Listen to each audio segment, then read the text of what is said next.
Madam जी, हाँ जी, स्वागत है आपका हमारे चैनल के ऊपर।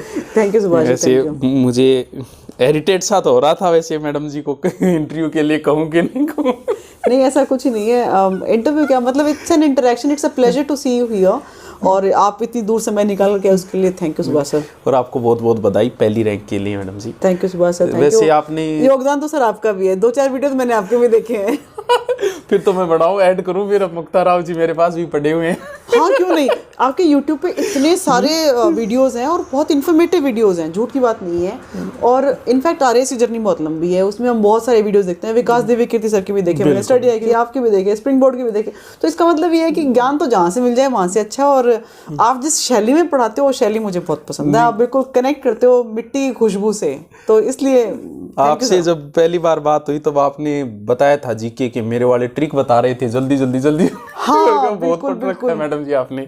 नहीं, आपसे सीखा वो आपने वो बनाया था ना कि खारे पानी की झीलों को याद रखने की ट्रिक। उससे पहले मुझे नहीं पता था कि ट्रिक्स क्या होती हैं, आपसे सीखा है सर। आपने तैयारी तो बहुत अच्छी की है मैडम। वैसे आपका बैकग्राउंड तो साइंस का है।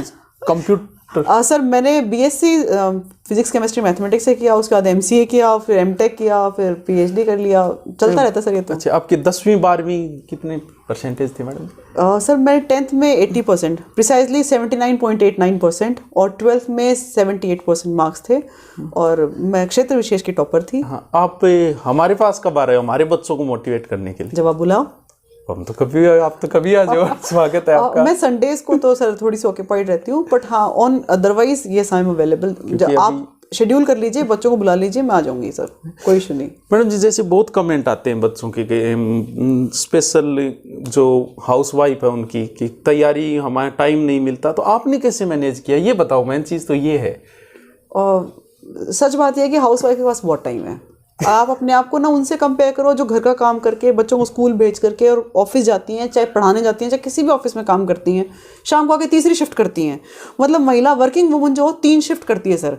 तो मेरे केस में तो ऐसा था कि मैं घर में थी तो मेरी बीच वाली शिफ्ट फ्री थी, तो उस शिफ्ट में बहुत टाइम है। बच्चे को स्कूल भेज दिया, हस्बैंड ऑफिस चले गए, तो पूरा टाइम ही टाइम है। उस टाइम में कुछ और काम नहीं करना कि मैं इससे सोचूंगी ना सोफ़ा ठीक कर लूँ, घर की सफाई कर लूँ ना। उस टाइम पे सिर्फ पढ़िए। उन 6 घंटों को यूज़ करेंगे तो काफ़ी है सर। 6 घंटे में RS टॉपर बन सकते हैं सर? 4 घंटे में भी बन सकते हैं, 3 घंटे में भी बन सकते हैं। इट डिपेंड्स कि आपने कितनी कंसंट्रेशन से पढ़ाई की है और आप डेडिकेटेड कितना है। जैसे किताब खोल के बैठे रहो और ये सोचते रहो कि अपना आप ही किताब वालों मेरे दिमाग में आ जैसे तो को नहीं आवा है। बट अगर आप फोकस्ड हैं, आपको पता है कि मुझे पढ़ना ही है और उसको लर्न ज़रूर करना है, तो हो जाएगा। आपका तो मैडम जी बैकग्राउंड मजबूत रहा है। आप 10वीं 12वीं में अच्छे परसेंटेज रहे हैं। मान लो कि कोई एवरेज है, हमारे पास तो एवरेज ज़्यादा है अपने राजस्थान में। इंग्लिश, आपकी इंग्लिश अच्छी है, सबसे बड़ी समस्या तो इंग्लिश की है। सर हिंदी माध्यम से पढ़ी हूँ BSc तक, मतलब रसायन शास्त्र, भौतिक विज्ञान, गणित सब हिंदी में पढ़ा है। और भाषा सीखना अगर आप चुनौती के रूप में लेते हो कि मुझे सीखना ही है, इसको पार करना ही है, तो English is not difficult at all. सबसे पहले जैसे अभी जो BA कर रहे हैं, BSc कर रहे हैं, उनके दिमाग में सबसे पहले जब कोई कंपटीशन नहीं दिया तब तक उनके दिमाग में RS चलता रहता है। आपकी वैसे चलता था या फिर? ईमानदारी की बात बता दूं तो 7वीं क्लास में मैं बीमार हुई। पिताजी एक फैमिली डॉक्टर के पास ले गए। उनको हम ताऊ जी बोलते थे, तो मोगा मंडी ताऊ जी नाम है उनका। उन ताऊ जी ने ठीक करते लगा डॉक्टर बनूंगी। 8वीं क्लास की छुट्टियों में ननिहाल गई, तो वहाँ से ऊपर से एरोप्लेन के जाने का रास्ता था। वो मतलब दिल्ली से बैंगलोर या दिल्ली से बॉम्बे वाले रूट में पड़ता है। तो सोते सोते ऊपर से आकाश से जाते हुए देखती थी, सोचती थी पायलट बनेंगे। इसका मतलब ये है कि विद एवरी ईयर आपके ख्वाब चेंज होते हैं, है ना। जिन लोगों से आप मिलते हो तो आपकी पर्सनैलिटी में एक नया आयाम जुड़ जाता है। एक 10वीं क्लास की परीक्षा देने के बाद में एक भाई साहब से मिली, मामा के बेटे, उनकी कैलिफोर्निया में जॉब लगी थी TCS में, उन्होंने MCA किया था। तब तक मैं सोचती थी कि कुछ सरकारी में काम करेंगे, RS बनेंगे टाइप्स कुछ। तो पर उनसे मिलने के बाद लगा कि MCA कर लेते हैं। MCA में इतना अच्छा पैसा, इतनी अच्छी रेस्पेक्ट है और विदेश जाने का मौका मिलेगा, तो एक गोल ले लिया, MCA कर लिया। तो मैं सबको ये कहना चाहती हूँ, गोल्स आपके चेंज होते रहते हैं। बचपन में तो बहुत सारे चेंज होते हैं, लेकिन जब तक आप ग्रेजुएट होते हैं तब तक क्या होता है कि आपको अपनी परिस्थिति का और आपको आपके बारे में लोगों को क्या एक्सपेक्टेशन है, फैमिली क्या एक्सपेक्टेशन है, जिम्मेदारियाँ क्या क्या हैं, उनका एहसास हो जाता है। तो यदि आपको फैमिली सपोर्ट कर सकती है, आप आगे पढ़ सकते हैं, तो RS बनिए, बिल्कुल बुराई नहीं है, ज़रूर ज़रूर तैयारी करें, अपने आप को झोंक दें 2 साल के लिए। लेकिन यदि आपकी परिस्थिति ऐसी है कि आपको इमीडिएटली एक जॉब चाहिए, तो जो भी पहली वैकेंसी आए उसका अच्छे से फॉर्म भरें, अच्छी तैयारी करें, उसको जीतें ताकि आपकी जॉब सिक्योर हो जाए, और फिर आदमी आरएस की तैयारी कीजिए। आरएस बनना अल्टीमेट लक्ष्य आपने डिसाइड किया है तो ज़रूर कीजिए। सीधा आरएस ना करके पहले कुछ सर डिपेंड करता है, जैसे जो फैमिली अच्छे बैकग्राउंड से हैं, जिनको लगता है कि पापा सपोर्ट दे सकते हैं, नहीं बापू के लंगर में खास कहाँ 2 साल, बिल्कुल, तो बिल्कुल उधर पढ़िए। और नहीं तो पहली जॉब जो भी आ जाए उसको ज़रूर लीजिए। मतलब it's a trade off, you need to decide. तो मान लो एवरेज बच्चा हाँ जी, कितने घंटे करके कर सकता है जुगाड़? मैं एवरेज और मेरे बारे में जो आपने पहले सवाल पूछा था ना पहले से जो आपने कहा ना कि इंटेलिजेंट थे, सर इंटेलिजेंस सबने बराबर दिया है। 8 होश का दिमाग है, आप में भी है, मुझ में भी है, देखने वाले सुनने वाले सब में है। नहीं मैडम, फर्क तो होता है, एक तो एक बार पढ़ा हुआ याद रह जाता है, कुछ को 3 बार बताना पड़ता है, तो फर्क तो कुछ तो हो। पता नहीं, शायद मैं इस बात में बिलीव थोड़ा कम करती हूँ। मैं सोचती हूँ कि अगर आपने ठान लिया कि मुझे करना ही है, तो हो सकता है कि 3 घंटे के बजाय 4.5 घंटे लग जाएंगे, लेकिन याद तो ज़रूर होगा। ठीक है, और क्षमताएं सबकी बराबर। हमने बचपन में शायद उनको अच्छे से घिसा नहीं उन सारे न्यूरॉन्स को, इसलिए हो सकता है कि कोई एवरेज रह गया और कोई टॉपर हो गया। मैं टॉपर नहीं थी पहले। मैं सबको ये कहना चाहती हूँ कि जो मैंने स्कूल में पढ़ा वो मेरे यहाँ काम में नहीं आया। आते तो भूल गई सर, 96 में 10th पढ़ा था, 96 में 10th पास करके सब छोड़ दिया था ह्यूमैनिटीज़। मैंने सब कुछ स्क्रैच से पढ़ा है, आपको कम से कम कुछ याद तो है। तो अपने आप को ये समझिए आप मुझसे अच्छी स्थिति में हैं और शुरू कीजिए। एक बार जब गांठ बांध ली ना कि ये तब खोलूंगा जब मैं आरएस बन जाऊंगा, तो पक्की बात आपकी गांठ अच्छे से खुलेगी। पहले निर्णय करना है मैडम जी आपने कि टॉपर तो करना ही मैंने सोचा पहले रैंक की ना, पहले रैंक की नहीं। हाँ ये कंफर्म था कि रैंक अच्छी आएगी, क्योंकि मैंने मेंस में इस बार बहुत मेहनत की थी लिखने की। आपका लिखा बहुत अच्छा लिख रखा है। अरे सर थैंक यू। मैंने खूब लिखने का अभ्यास किया था, पेपर अच्छे गए थे। ये पक्का कंफर्म था कि इंटरव्यू पर डिपेंडेंस कम से कम रहेगी, इस बार मेरे मेंस का स्कोर अच्छा आएगा। ये था कि शायद सिंगल डिजिट रैंक आ जाए। फर्स्ट के लिए नहीं सोचा था, क्योंकि इट्स रिलेटिव। मेरे से अच्छा किसी और ने नहीं किया, इसकी क्या गारंटी है सर? मैं खुद की गारंटी ले सकती हूँ, मैंने अच्छा किया है तो ठीक हो गया। तो आप तो लाइन दूसरी थी यहाँ पे तुरंत ही जीके, क्योंकि आरएस बनना मतलब जीके में ध्यान देना सबसे जरूरी। तो बिल्कुल कैसे मजबूत किया आपने फिर? सर करत करत अभ्यास के जड़मती होत सुजान, रसरी आवत जाती सिर में परत निशान, क्या फर्क पड़ गया। फिर भी जीके वो भी राजस्थान जीके, मतलब 3 महीने तक तो यही समझ में नहीं आता मेवाड़ कहाँ है मारवाड़ कहाँ है। अरे नहीं सर बहुत इंटरेस्टिंग है सीरियसली। अगर ये सोच लेते ना कि इंटरेस्टिंग है तो इंटरेस्ट आना शुरू हो जाता है, और ये सोच लिया ओहो मैं यो के पढ़ रहे हूँ, तब गड़बड़ हो जाती है। तो पहले एटीट्यूड पॉजिटिव कीजिए कि मुझे पढ़ना है और सबको इंटरेस्ट आता है तो मुझे भी आएगा। तो मैंने तो ये सोच के शुरुआत की थी कि जब लोग बोलते हैं मेवाड़ और मारवाड़, तो मुझे क्यों नहीं पता होना चाहिए, मैं इसी भूमि में पैदा हुई हूँ। ऐसे करके मैंने पढ़ाई शुरू की तो हो गया सर। आपको सूचना किसने दी सबसे पहले? मैडम सबसे पहले तो we were all waiting online, तो ना मेरा बेटा यहाँ आके टीवी देख रहा था, उसमें लगा था कि आने वाला है रिजल्ट, और मैंने वहाँ पीडीएफ डाउनलोड किया। मेरा रोल नंबर आ गया, पर मेरे हस्बैंड को यकीन नहीं हुआ। कहते एक बार मुक्ता तुम फिर से अपना रोल नंबर डाउनलोड करो। तो मैंने अपना एडमिट कार्ड दोबारा डाउनलोड किया, फिर रोल नंबर मैच किया। तब तक तो टीवी में फ्लैश हो रहा था झुंझुनू की मुक्ता राव बनी टॉपर। तो my son started shouting mamma you are the topper, you are the topper. So it's my son who told me for the first time, और रियलाइज तो मुझे भी हो गया था कि मेरा रोल नंबर दिख रहा है मुझे। तो सब जैसे फ़ोन तो बहुत आते हैं, आए होंगे, अब भी चल रहे होंगे, फिर भी किसी का ऐसे यादगार फ़ोन की इन्होंने बहुत अच्छी बात बोली, कोई ऐसा? किस का मतलब, तो अभी तो याद करो तो ना वो एक झकझोर देने वाला पल था। जैसे आप बाड़मेर में खड़े हो या जैसलमेर में खड़े हो और अचानक समुद्र का पानी आ जाए, इतने सारे फोन आए। तो नंबर कहाँ से मिल गई इतने कम टाइम में? अजीब सी बात है शायद, पर शायद आजकल ना सोशल मीडिया बहुत एक्टिव है। मैं बहुत सारे ग्रुप्स में भी थी, इंटरव्यू की तैयारी के लिए भी, मेंस की तैयारी के लिए भी, वहाँ से नंबर आ गया। और कुछ बहुत सारे फ्रेंड्स थे जिन्होंने कह दिया कि मुक्ता कॉन्ग्रेचुलेशंस, तो उस हिसाब से भी तो हमने तो नहीं किया, क्योंकि हम तो ये सोचते हैं क्या पता हमें जानते कि नहीं जानते आरएस टॉपर। ऐसा कुछ नहीं है, मैं आप लोगों के बीच में से आई हूँ, आप लोगों के बीच में से बनी हूँ, और इनफैक्ट खुशी होती है आप भी फोन करते। भूल गए आप, है ना? नंबर नहीं था, कोई बात नहीं, अब आप आ गए हो तो नहीं, हमने तो क्षति पूर्ति हो गई। क्या वो एक दौर अलग सा हो जाता है, क्योंकि हम भी थोड़ी कोचिंग लाइन से जुड़े हुए हैं। जब फ़ोन करते हैं क्या पता आगे वाला ये सोचे कि अपने ऐड के चक्करों में होगा, कि इसलिए नहीं करते कभी किसी को। सर मैं बहुत ही सरल व्यक्ति हूँ सीरियसली, जो आते हैं उन सभी का वेलकम। नहीं वो तो हमने अब तो आपका व्यवहार देख लिया, आपने पहली बार बात की तभी हम चल के आए। बहुत अच्छा व्यवहार है मैडम जी आपका। और आप आगे अब ये बताइए कि अब आरएस मैन वालों को थोड़ा सा गाइड करो, कुछ क्या करना चाहिए? अब 2 महीने बचे उनके लिए। मैं भी पहले तो, अब तो आप उनके लिए क्या कुछ कर रखा है क्या आपने अपने चैनल पे खुद से बना रखा है? मैं सम्यक में ना ऑनलाइन उनको टेस्ट के सॉल्यूशंस प्रोवाइड करती हूँ, लिखती हूँ मैं खुद आंसर्स बैठ करके, तो उनके जितने भी वीडियोस हैं वो मेरे चैनल पे भी डालती हूँ। तो कोई टेलीग्राम वगैरह और टेलीग्राम चैनल पे मैं उनके आंसर्स शो कर देती हूँ कि भाई ना किस क्वेश्चन को कैसे अटेम्प्ट किया जाना चाहिए। अगेन डिस्क्लेमर, मैं बेस्ट आंसर्स नहीं लिखती, मेरी जो बेस्ट कैपेसिटी है उसमें आंसर लिखने की कोशिश करती हूँ। हाँ, मैं फिर भी यदि किसी को चाहिए कि आंसर राइटिंग कुछ और सेशंस चाहिए तो दैट आई कैन मेक। और दूसरा, मेंस बिल्कुल राउंड द कॉर्नर है। मेंस में लीड लेने का क्या तरीका है, लेखन का अभ्यास कीजिए। आपका पेपर 2 घंटे 55 मिनट में पूरा हो पाए ऐसा टारगेट लेके चलिए। 5 मिनट आपको स्पेयर ज़रूर करने हैं। आपको सारे कंटेंट को खिचड़ी बना करके नहीं रखना है, आपको कंटेंट को ऑर्गेनाइज करके प्रेजेंट करना है। यानी एग्जामिनर को कॉपी देखते लगे वाह क्या कॉपी है, ऐसे नहीं हो कि वो तो आपकी राइटिंग सुंदर है, जिसकी राइटिंग सुंदर नहीं है वो क्या करे? नहीं सर, प्रेजेंटेशन के तरीका का मतलब ये है कि सिस्टमैटिक लिखिए, एक के नीचे एक लिखिए, बुलेट बनाइए, फ्लो चार्ट्स बनाइए, चीज़ों को सजा के ढंग से प्रेजेंट कीजिए। एग्जामिनर को जोर कम आएगा तो उसके हाथ से बहुत नंबर छूटेंगे। ये this is what is important.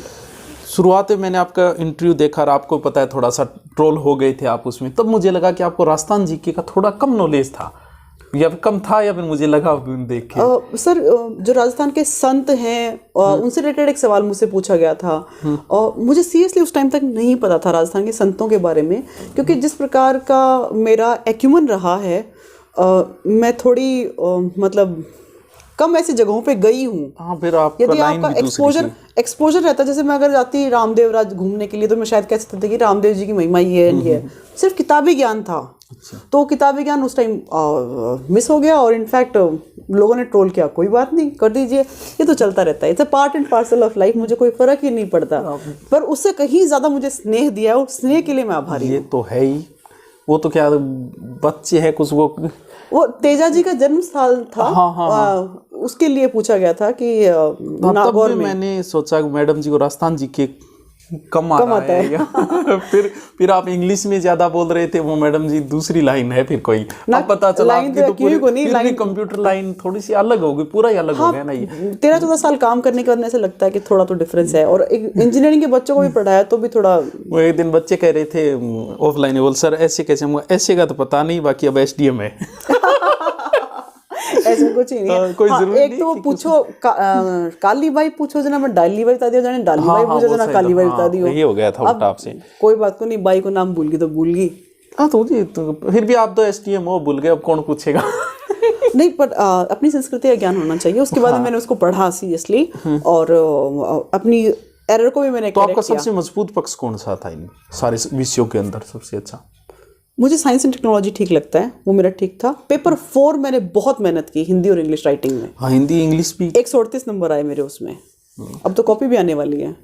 अच्छा, RAS के लिए मैं सभी को ये कहना चाहती हूँ जिनको लगता है कि ना RAS सिर्फ राजस्थान है। नहीं, राजस्थान का कंटेंट कितना % है? पहले दूसरे तीसरे पेपर में 33%। हाँ, कब? तो ओवरऑल 25% भी नहीं है। तो यदि आप ये सोचते हो कि RAS का मतलब सिर्फ राजस्थान का इतिहास, कला, संस्कृति या राजस्थान की इकोनॉमिक्स पढ़ूंगा, तो आप गलत सोच रहे हो। आपको उससे कहीं ज़्यादा पढ़ना पड़ेगा इंडिया का general, public administration, polity, sociology, इनके अलावा ये जो बजट, लेखांकन, अंकेक्षण, ये सब कुछ पढ़ना पड़ता है। वो उसका पोर्शन ज़्यादा है और 25% तो लैंग्वेज ही है, हिंदी और इंग्लिश। तो कोचिंग ज़रूरी है? बिल्कुल भी नहीं है। यदि आपको लगता है कि आप रेगुलर स्टडीज़ में हैं और आप अपने आप पढ़ सकते हैं तो पढ़ लीजिए। मेरे केस में ऐसा था कि why did I started, because 1996 में 10th की थी, ह्यूमैनिटीज आता ही नहीं था 2016 में। फिर 2016 में 4 सितंबर 2016 को मेरी मदर की डेथ हो गई थी और 28 अगस्त को प्रीलिम्स था। मुझे लगा कि अगर मेंस की तैयारी करनी है तो थोड़ा माहौल चेंज होना ज़रूरी है। तो मैं घर से निकल कर ये कोचिंग सिर्फ इसलिए जाती थी कि मैं माहौल बदले और दूसरा ये पता चले कि भैया ह्यूमैनिटीज के सब्जेक्ट पढ़ने कैसे हैं, कहाँ से पढ़ने हैं। बिल्कुल। तो मैंने ऐसे ज्वाइन किया, हालांकि वो मेरा डिसीजन गलत नहीं था। कोचिंग आपको हेल्प करती है, इसमें कोई शक नहीं। लेकिन यदि आपकी परिस्थिति ऐसी है कि आप कोचिंग अफोर्ड नहीं कर सकते, थोड़ी सी एक्स्ट्रा मेहनत करनी पड़ेगी, कोई बात नहीं, कर लीजिए, इट्स अ ट्रेड ऑफ। तो आप आज और सर 2016 से अभी तक कितने सारे प्लेटफॉर्म्स आ गए हैं ऑनलाइन पढ़ लीजिए। जरूरत भी नहीं है कोचिंग की, ये बात सही है। ऑनलाइन पढ़ लीजिए और आज के दिन तो गाइड्स भी हर चीज़ के अवेलेबल हैं। हाँ, तो सिर्फ उतना कंटेंट को पढ़ लेंगे ना समझ के तो भी काफ़ी है। आरएस में वो जीतेगा जिसका लेखन का अभ्यास अच्छा है। तो प्लीज़ खूब लिखिए, ये मेरी आप सब लोगों को अभी भी गुजारिश है। अभी भी शुरू नहीं किया है तो कम से कम 2-3 मॉक टेस्ट सीरीज ज्वाइन कीजिए, और नहीं तो टेलीग्राम पे इतने सारे क्वेश्चन पेपर घूमते रहते हैं सर, उनको डाउनलोड कर लो, प्रिंट आउट निकालो, लेकिन लिखो, उत्तर लिखो। आपको आज तो पूरा राजस्थान आपको आदर्श मानता है, स्पेशल महिलाओं में भी एक अलग संचार भाव हुआ है कि ईश्वर की कृपा है सर, और कुछ आप नहीं। कुछ कहना चाहोगे अपनी छोटी बहनों को? सिर्फ ये कि अपने सपनों को ऐसे मत सोचिए कि आप माँ बन गए हैं तो आप अपने सपनों को नहीं आगे बढ़ा सकते हैं, आपकी शादी हो गई है तो नहीं कर सकते, आप बेटी हैं इसलिए कुछ नहीं कर पाएंगे, नहीं। ईश्वर ने आपको इस लायक बनाया है। आपने अगर ग्रेजुएशन की है तो प्लीज़ आगे बढ़िए, अपने सपनों को साकार कीजिए, कभी भी मेहनत शुरू कर लीजिए, मेहनत का परिणाम आपको ज़रूर मिलेगा। और हारिए मत, मतलब संघर्षरत रहिए, हारा वही जो लड़ा नहीं। तो प्लीज़ आपको लड़ना बहुत ज़रूरी है। मैं इस बात को स्ट्रांगली बिलीव करती हूँ कि मन के हारे हार है, मन के जीते जीत। मन से स्ट्रांग रहेंगे तो आप कुछ भी कर सकते हैं। सहसवार ही गिरते हैं मैदान जंग में, वो तिल्फ क्या गिरे जो घुटनों के बल चले। मैडम जी आप भी शायरी, आप तो मुझे कह रहे थे सर आप शायरी करते हो, शायरी तो आप भी सर इससे बड़ा कोई मोटिवेशनल मुझे लगता है कोई शेर है ही नहीं, ये तो शायद हर एक बच्चे को पता है। ये तो है। मैडम जी आपसे बहुत अच्छा लगा हमें मिलके, और आप अब भी आप मतलब जमीन से जुड़ा हुआ जिसे कहते हैं ना, सच में आप वैसे हो। आपके अंदर कोई ईगो नहीं है कि आप आरएस टॉप हुए हो और आप हमारे साथ नॉर्मल बैठे हो कितनी देर से। ईगो की क्या बात है सर, मतलब मेरे लिए तो आप गुरुतुल्य हैं। मैं तो आपको मतलब सीरियसली प्रणाम करती हूँ, इससे फर्क नहीं पड़ता। ये मैडम जी आपका बड़प्पन है जो आप कह रहे हो, बाकी हाँ ठीक है, वही बात है, कहीं ना कहीं योगदान थोड़ा बहुत सर सभी का है, सभी का। अब जैसे कोई बच्चा आपसे कुछ सीखेगा तो आपका हमेशा एक गुरु के हिसाब से आपका आदर करेगा जब भी आप मिलोगे। ये है, आज भी बच्चों के अंदर बहुत प्रेम है, और आपको भी फैन फॉलोइंग बहुत अच्छी हो रही है पूरे राजस्थान के अंदर। हाँ सर, बहुत स्नेह मिल रहा है सीरियसली। कभी कभी लगता है इतने सारे स्नेह के बदले में उनको मैं दे क्या पा रही हूँ। मुझे लगता है मुझे और टाइम देने की ज़रूरत है। अभी कुछ समय से व्यस्त चल रही हूँ, I am so sorry for that. पक्का मैं आपके लिए कुछ और नया कंटेंट लेकर के आऊँगी, और नहीं तो ज़रूर मोटिवेट करूँगी। जुड़े रहिए, अपने सपनों को साकार करने के लिए मेहनत कीजिए। हमें एक ही ज़िंदगी मिली है, और हम किसी भी परिस्थिति में पैदा हुए हों उसमें हमारा कोई कंट्रोल नहीं है, लेकिन हम किस परिस्थिति में मरेंगे उस पर हमारा कंट्रोल ज़रूर है। तो अपनी परिस्थिति को आप चेंज कर सकते हैं, और एजुकेशन इसका सबसे अच्छा माध्यम है। सोशल मीडिया पे आने के बाद में भी 100 बच्चे हैं तो उनमें 99 बच्चों का बहुत अच्छा प्रेम मिलता है। 1% नेगेटिव वाले भी होते हैं कमेंट, तो उनको देख के कभी आपको कुछ?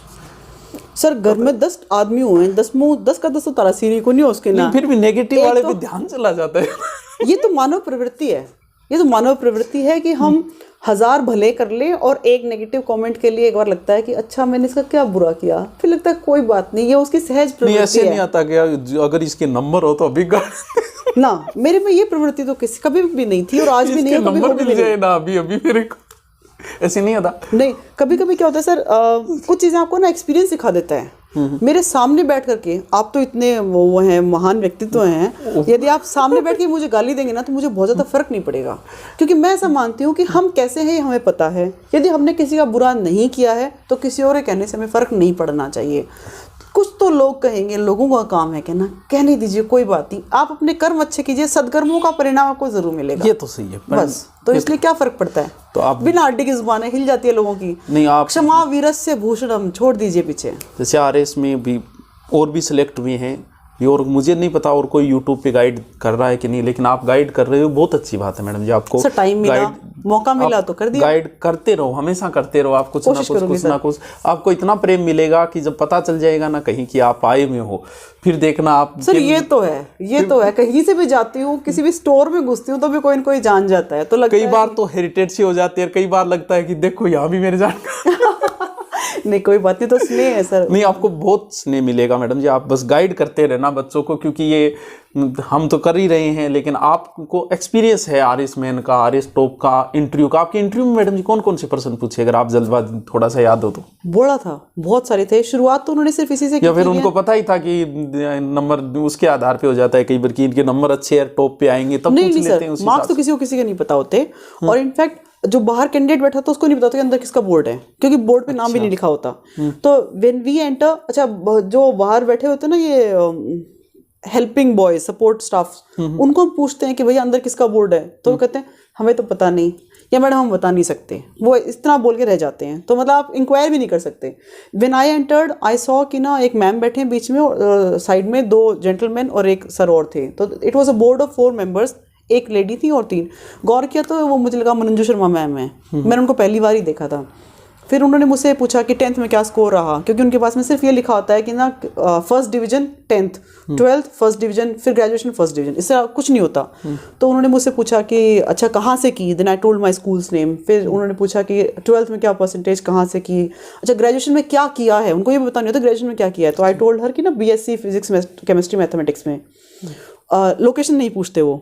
फिर उन्होंने साथ में एक सर बैठे थे, उनको कहा कि सर आप पूछिए। तो उन्होंने मुझसे फिजिक्स के सवाल पूछे, उन्होंने मुझसे विभवांतर पूछा, ओम का नियम पूछा, गति जो साइंस बैकग्राउंड थी इसलिए पूछे होंगे ज्यादा। हाँ, मैंने कहा सर मैंने BSc किया। उन्होंने ये और पूछा कि आपसे पूछ लें। मैं कहा सर मैं कोशिश करूंगी जवाब देने की, आप पूछ के देखिए।